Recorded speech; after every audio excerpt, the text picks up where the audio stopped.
পবিত্র মাহে রমজানকে সামনে রেখে নোয়াখালীতে প্রথমবারের মতো শুরু হয়েছে মাস্টার ওয়াজিউল্লাহ ফাউন্ডেশনের পৃষ্ঠপোষকতায় জীবন আলো হিফজুল কোরআন প্রতিযোগিতা। প্রায় ৫০টি হিফজ শিক্ষা প্রতিষ্ঠানের ৩ শতাধিক শিশু কিশোরদের অংশগ্রহণে অনুষ্ঠিত হয় এর প্রথম ও দ্বিতীয় অডিশন।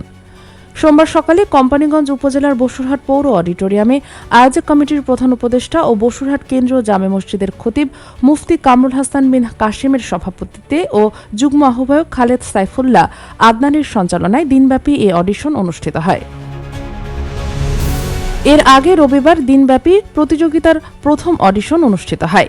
এতে আমন্ত্রিত অতিথি হিসেবে উপস্থিত ছিলেন বাংলাদেশ জামায়াত ইসলামীর মনোনীত নোয়াখালী ৫ আসনের সংসদ সদস্য পদপ্রার্থী অধ্যক্ষ বেলায়েত হোসেন, ইসলামী আন্দোলন বাংলাদেশ মনোনীত হাতপাখা প্রতীকে সংসদ সদস্য পদপ্রার্থী আলহাজ মাওলানা আবু নাসির, স্বতন্ত্র সংসদ সদস্য পদপ্রার্থী ওমর আলী রাজ, সংসদ সদস্য পদপ্রার্থী শওকত হোসেন, বাংলাদেশ জামায়াত ইসলামী বসুরহাট পৌরসভা আমির মাওলানা মোশাররফ হোসেন, মাস্টার ওয়াজিউল্লাহ ফাউন্ডেশনের প্রতিনিধি, বিশিষ্ট ব্যবসায়ী ফখরুল ইসলাম ও আবু নাসের প্রমুখ।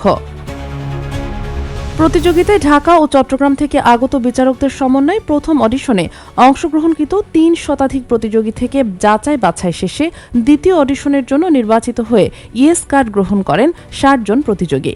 দ্বিতীয় অডিশনে অংশগ্রহণ করেন ৬০ প্রতিযোগীর মধ্য থেকে আগামী ২৫ ফেব্রুয়ারি বুধবার বসুরহাট হাই স্কুল মাঠে ফাইনালে লড়বেন সেরা নির্বাচিত ২০ হাফেজে কোরআন।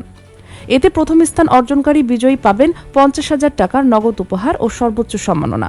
দ্বিতীয় ও তৃতীয় বিজয়ী পাবেন ৩০ ও ২০,০০০ টাকা করে নগদ উপহার ও সম্মাননা।